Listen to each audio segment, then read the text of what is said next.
say they loyal, but most of them is cheaters. So here's some rules and some guidelines when you meet her. Let's get this out early. Never be the nigga in the DMs being thirsty. I know you all heard me. She gon' post a screenshot before you hit the G spot. Before you do, you gotta know who's who. Yes, sir. Too many trannies out here. Make sure that ain't a mister. Yes, sir. If you a girl, well, we need to see some baby Stages pictures. of life, And for my man. niggas with the side chicks, pussy got you. That's that record by DNA. You heard? If you ain't got that, you need to get that, man. Listen, the brothers definitely repping Queens, man. Yes, You right. sir. Yeah, I ain't gonna. I'm about to say something. Yeah, yeah. Queens get the money, man. I'm surprised you didn't say that, man. Hey, you know, I'm so heavy on the Queens get the money. I said I'm gonna relax for a second, man. You know what I'm saying? I got your back, though. I got your back. But yeah, we back, bro. So great album, by the way. We're gonna get into that too a little bit later. But right now, we wanna get to your URL evolution. How did you rise through the ranks and get to the top tier? So how did you meet Smack, and how did the whole URL situation come about for you, bro? Well, I started, rest in peace to Pumpkinhead PH. That's who gave me my first shot. But I started on Grind Time in 2009. I had about 6 or 7 battles on there, and then in the process of that, my tryout battle in Grind Time, it was judged by Cortez. So me and Cortez built a relationship. We wound up becoming friends, and he was actually making his debut to URL. So he introduced me to Smack, because originally, right? So like when you were speaking before, I don't know, we was on air before we got on air about like integrity and all that. That's always been big, and that's always something that a lot of people don't have. So you know what I mean, right? That it goes a long way. So I got offered to battle on URL on their like inaugural card, like the first one back when they transitioned from Smack to URL, when it was Math Hoffa versus T-Rex. That's like 2009. Gotcha. And I had already committed to PH, but doing the battle the same day, because they kind of had like competitive tension, because they both was leagues held in New York. So Smack being the OG being there before, but when he left, Grind Time kind of picked up where they left off with battle rap. So now that URL was back, they was throwing an event on the same day on Halloween. So, URL asked me to be a part of it, and I was like, nah, I can't, because I already committed to Pumpkinhead. So from that moment in my mind, I thought it was over. I'm like, well, I turned down Smack, so I know I won't be getting a call from there no more. So I thought I'd just wind up battling on Grind Time. And then after that event, Cortez was FaceTiming Smack, and he was like, yo, I got my man DNA with me.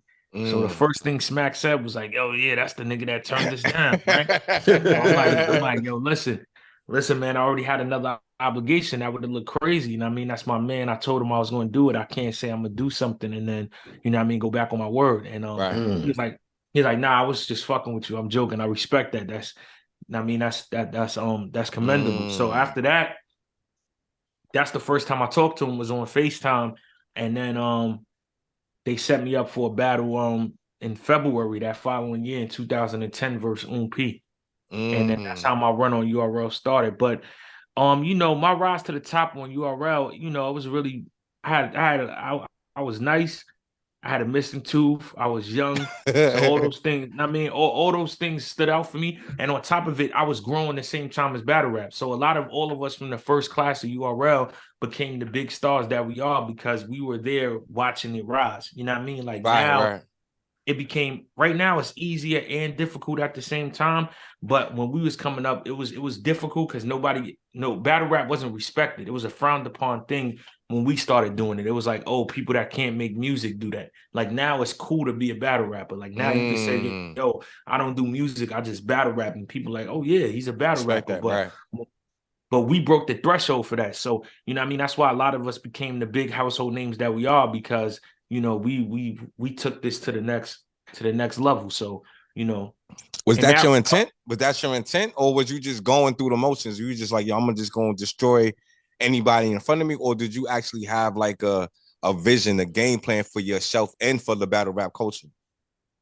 I wouldn't say I necessarily had a game plan. Like I knew from the beginning, like the day I started rapping, I knew, like, you know what I mean, when it's all said and done, people will know who I am. Like that was always in my mind. Like I'm gonna make an imprint and a stamp, but I didn't know how. Cause you got to think like in in the music industry, everybody can have aspirations or dreams and a vision of going far because it's already there. The money's already there. But then you ask somebody like Houdini or Cool Hertz, if that's the, you know what I mean? If they did, then they super visionaries. But they started it when it wasn't there. So in battle rap, I never even knew I would get paid the money that I get paid now from it, get opportunities because it wasn't there before. So it's just like, you know what I mean? That's what I like to do. I'm gonna do it. I'm gonna be competitive. I'm gonna try to reach the highest level I can doing it, and let's see where it goes. And you know what I mean? It definitely surpassed, where I thought it would go. Got you. Definitely. What? That's what's up. What was you define? Like, what is your style? Like, what is your, you know how in wrestling, right? You always got these, everybody got their name, they got their characters, they got they special move. You know what I'm saying? Like what's DNA when it comes to battle rap? How do you I guess step into this performance, this character? What is your thing? Like, how do you define yourself, your style? I'm gonna define myself as a battle rapper. Like I'm a chameleon, so like I could adapt. I could basically do everything. So that's why it's like really hard for people to prepare for me or to beat me because like they don't know how to approach it. You know what I mean? So like, and also in the same time, I'm very self-aware and I'm myself. So it's like it's not like I'm gonna go into battle and you're gonna say something that's not the obvious. So people don't know how to approach it because it's like, all right, that approach is not gonna work. And shit, if I say that, he might agree with me. So it's like, how do I, you know what I mean? Like, like, you know what I mean? Like for instance, like street dudes, they can't attack me with you're not street because that's not the vibe that I'm giving off. Like I'm a grown man. I'm gonna handle my business. I'm gonna do what's necessary, depending on the situation. So it's more difficult to prepare for somebody that you know what I mean, it's that self-aware because a lot of people aren't self-aware. And then also, you know what I mean, God willing, nothing crazy has happened to me. So you know what I mean? It's like that's true. Some battle rappers, they've been robbed, they got caught up in scandals with women, or you know what I mean, allegations, beat up, all type of things that it's just snitching. Or there's certain things that, you know what I mean, it stings on you in real life that you gotta wear. Like me, I try to be, you know what I mean, straight and narrow. Like, of course I'm human, I make mistakes, but like it's never anything that's detrimental that, you know what I mean? Like where they're like, oh shit, I didn't know that about DNA. It's more so it's more so like you gotta go in there and just beat me with skill set. And then, and also too, I take it very serious. So a lot of dudes that get battles and just get the money, blow the bread, not prepared, party, club, you know what I mean? I treat it like boxing. Like when I'm preparing for a battle, I'm not doing nothing. So that's another thing. Like I'm locked in, I'm preparing because I take my craft serious. Like every time you watch me, you know what I mean? That could either be a new opportunity or a missed opportunity. Somebody could watch it and be like, what the fuck is this nigga doing? Like, or they could be like, yo, this nigga's brilliant. So I like to make all my body of work. You know what I mean? If that's my first time being seen by a person, I want to make a lasting impression. So you know what I mean? No doubt you did that, man. Yeah. I definitely get that when watching you. I mean, that was obvious. The first time I ever seen you battle rapping, I'm like, man, this brother here is different right here. Yeah, and then I kept on seeing more videos, and I came with the impression, like you said, you take your craft seriously. Yeah, I mean, and then you have a different principle about you. Something like a different code. Is that something you look to do? I mean, you have a certain code that seems like you uphold when you. I mean, like just like, but like what I try to tell people, because I got 2 stepsons, so I tell them that all the time because I had to learn that myself growing up. Like it's not an on and off switch with me. So like also why, you know what I mean, a lot of people, anybody that doesn't like me, I always say, you know what I mean, of course you're not going to be everybody's cup of tea, but you probably, because sometimes people want to live vicariously through other people. Okay. And certain people are not comfortable or cool with themselves. So they like seeing somebody be something else because that's what they're doing. Okay. So with me, in life, not even in battle rap, like I don't have an on and off switch. Like with me, is what you see is what you get. So I always just try to be stand up about anything that I do. Like, you know what I mean? Like I said, That's moral what's up. principles, integrity, like, because it goes a long way. Like, No doubt. I feel like a lot of times I may not even known situations could have went south. They didn't, just because of the karma and the energy of what I'm putting out in the universe. So I Now, just always try to follow that, because it hasn't. I mean, it hasn't led me wrong yet. So where did you get that Good from? stuff, bro. Yeah, man, excellent, man. Where did that come from? Like, did somebody teach you that, or something that you just peeped from growing up in nah, Queens? Like I what? was the exact opposite. Like, you know what I mean? Like, yeah, like growing up with my parents, like, you know what I mean?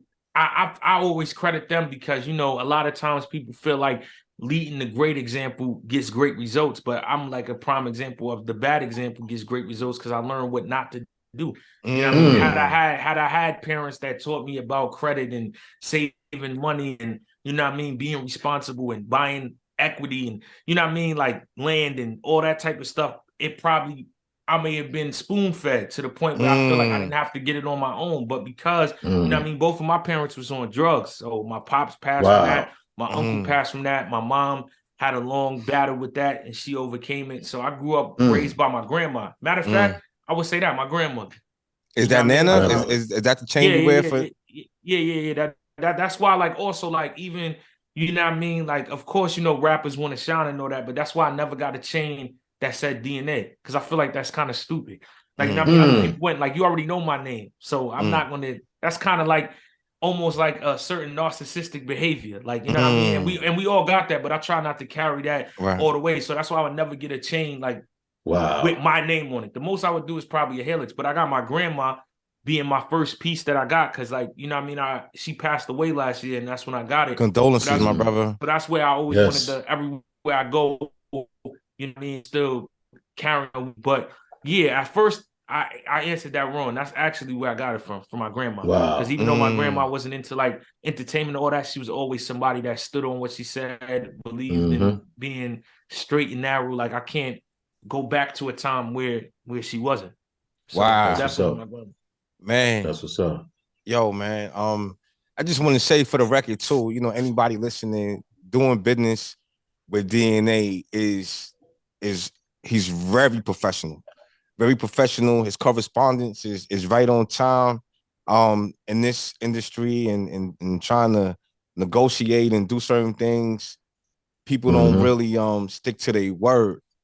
Yeah. As that, and it's not that they bad people, just things come up from day one when I first emailed you, you asked me, am I on Twitter? I was like, God damn, we don't really do Twitter like that, but Yeah. but ever since that day, man, your correspondence, everything you said has been right and exact. So just let it be known, DNA business acumen is straight up top notch professional. So Yes. doing business with him, yo, you good for real, bro. He said he gonna do it, man. So that's No very doubt. important, man, and we appreciate It that, is. bro. Nah, And no Yes, doubt. I sir. appreciate y'all for yes, sure. sir. And Mm-hmm. I relate, man. My father was a heroin addict, and I didn't realize how much that affected me and my how I perceive myself, how I perceive my family. Like, I almost have this thing in me to where I want to rewrite the narrative of my last name based upon the things my father had endured. Now I can look back and say, yo, they had a disease, but at the Yeah. time you felt like something wasn't right. You know what I mean? And I Yeah. always felt like I had to redeem for my father. Is that motivation for you as well? Do you feel the same type of burden where you need to change the course of your family's trajectory? Yeah, I mean, absolutely. Like, you know what I mean? Not to toot my own horn and say nothing. I feel like, you know what I mean, before my uncle passed, he actually said it, you know what I mean? So I feel like I did, because my whole thing was like, you know what I mean, it's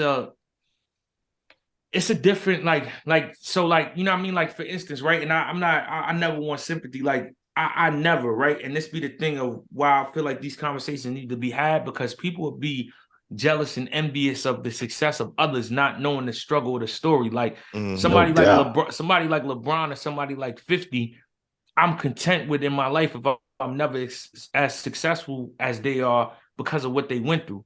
So that pushes you to have a different chip on your shoulder. When you grow up, when your mom is in the street selling drugs and you never know who your father is, and then your mom gets murdered and killed. What type of, you know what I mean? What else do you have to go do? That, I mean, that's the results. That's the bad results when he was in the streets, you know what I mean, doing what he was doing. And that's the great results of how much even now he's still a hustling doing that. LeBron, at one point, you know what I mean, having to live with other family members, or you know what I mean, because his mother didn't have enough money to take care of him. Like that in itself is the result. And I'll say that to say, like, even for my story, like, you know, it's a lot of people that they'd never be in my position as an artist or anything, but just growing up, you have a mother and father that, you know, had good paying jobs, had 401k, got life insurance, had land, brought equity, knew about, you know what I mean, all these type of things. So you have that. In my situation, like literally everything that I've been doing, from to purchasing a home to having good credit to, you know what I mean, making a name for myself, being stand up, that's like one of the,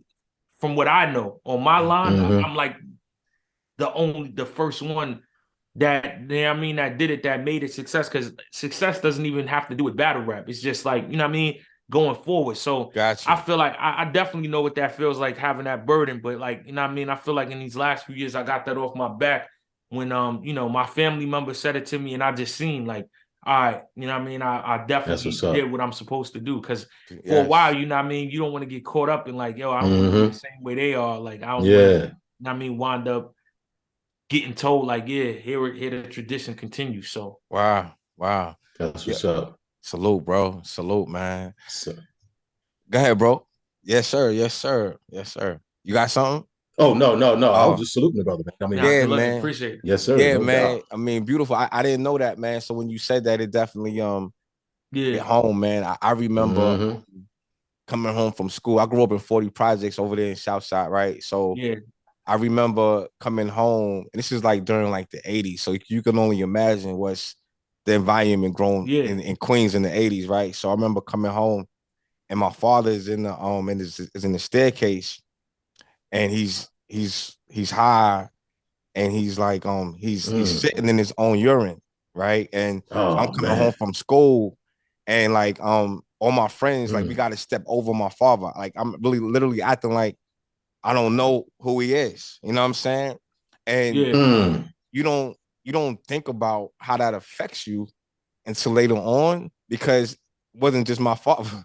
This was normal. Like, this was our norm. My man's father was the same way. So it's like, this is normal in our community. So when we see young brothers like yourself that actually make that change by making the right decisions, having that integrity, it's just nothing but saluting, my brother. So I think that when you on stage though, and I see a switch go off in you, it's like you're calm, you're cool, but then that queen, that assassin, that dog come out. Can you feel that energy starting to rise in you as you're on stage? What is that about? I mean, that, like I said, that's like, and I'm glad that y'all ask different questions. You know what I mean, when you do interviews, because a lot of people ask the, you know what I mean, the same thing. But yes, sir. Yeah, like that right there. I feel like in my life, just in general, like from the start to when I got in my battle career up until now, people always count me out. So I'm always the underdog. So I'm always going into a situation with that chip on my shoulder, because I'm not the one that talks, like, you know what I mean? I can talk crazy. Like, people can go on YouTube and see, if you push my buttons, I know how to, you know, get anybody mad, but that's not my go-to. That's like, that's not what I start off trying to do. So you know, even in battle rap, the type of sport it is, people will take advantage of that and think it's like sweet because of that. So they'll do things, they'll say things, they'll feel like, oh, I'm about to just, you know what I mean? And then when I turn that switch on, it's like, no, like you read this whole situation wrong. So that's usually what it is. Like, you know what I mean? I'll let somebody talk, and I'll just save it for when we get in there. And then, you know what I mean? But that was like early years. Like, now they kind of know. Now they won't even take the battle. Their way of getting out of it is like, yo, I don't want to battle him, or, you know what I mean? They'll come up with an excuse. Gotcha. Well, you did mention you compare battle rap to like boxing. So how do you choose your matches? Like, is it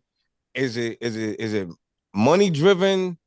How do you choose your battles, especially going through the ranks? Is you just taking anything smoking, or are you strategically choosing your battles for a certain particular reason?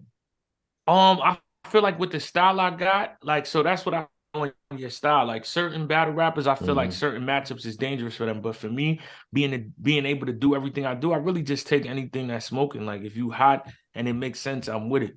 You know what I mean? Because I feel like I gotta be able to sharpen my skills if I'm gonna still be out there doing it with the newer guys. I gotta prove that I can hang with them. So I really don't like the cherry pick because then you know what I mean, I'm not really testing my skill set. So yeah, I really just take anybody that's doing what they like doing what they supposed to be doing.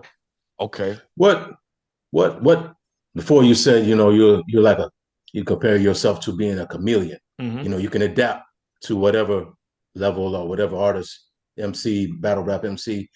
What do you look at with other battle rap MCs when you're about to go against that makes you say, okay, I'm gonna adjust to this level? Or what do you see in them that makes you say, okay, I'm gonna have to adjust to this level or that level or whatever? I mean, I just really look for strengths and weaknesses. So, whatever somebody's strong suit is, I'm not trying to go in there and beat them at that because that's what they do. But wherever the weakness is, that's where I'm gonna pick up the slack and then I'm gonna just adjust to how I need to do what I do, but I may need to do it in this way because of you know what I mean, what they doing. So I just weigh out the pros and cons. Like if somebody's a better performer than me, I'm not gonna try to go out there and outperform them, but I'm gonna add a little more performance. And then I'm gonna compensate for what else they do with performance with just being able to clearly out rap them. And then vice versa. If they rap better than me, you know what I mean, then I'm a outperform them. I'm a freestyle. I'm gonna angle them. I'm a scheme. I'm gonna be more funnier. You know what I mean? So I just really look at what you know what I mean, what's in front of me, and okay. Yeah, how can I adjust to it? Nice. Okay. Okay, so all right, so I want to go to different places, man, with this. Man. Okay. Go ahead, God. Because he said, all right, I'm gonna go here first. Scheme. Break that down. What's a scheme? And how does that apply to your art of war?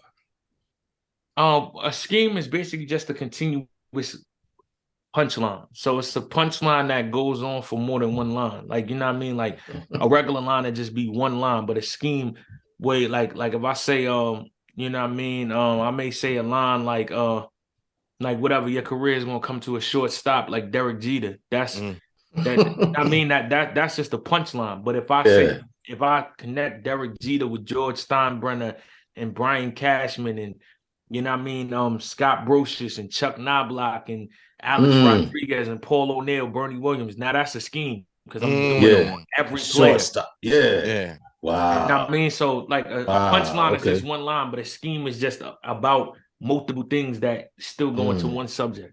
Gotcha. Okay. Wow. Man, see, that's what I'm saying. Don't sleep, yo. This battle rap it's on another level, man. This is like chess. When you look at when you look at Harvard, Yale, any prestigious school out there, you gotta put URL, you gotta put battle rap in the same sentence, if not even higher, because it's even more at stake when it comes to battle rap, man. And I'm gonna give you a prime example. You battle K-Shine. Now K-Shine, that's your man, right? That's his like I couldn't battle Jermaine. There's no way I'm gonna. But you know what's crazy though? We wasn't like that before we battled. I know that. But then y'all started doing duos. Y'all was like the Run DMC. No. Yeah, but what I'm saying is like before we battled, we wasn't cool like that. So that's why we was able to battle. We became cool after. You know, like we was cordial, but we knew we would have to battle each other one day. So we kind of like, you know what I mean? I can't get too cool with you because then the battle ain't going to be what it's going to be. But then after we battled, then we teamed up. Then we started doing the 2-on-2s. Wow. Okay, but then you end up battling him on BET.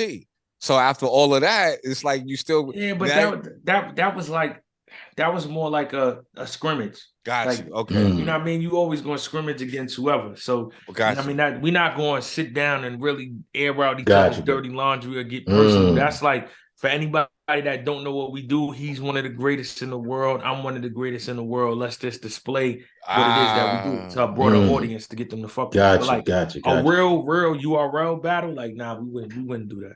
Got you. Okay. There goes that code. I wonder if any other battle rapper would do Nah. the same Some thing. niggas just trying to get that money. You know what I mean? They want the bag, yo. Yeah. They want the That's that bag. code, huh? Yes, Yeah. sir. So you saying that you would never battle Charlie Clips? I know that's your man too. Nah, not in the real Got battle. you.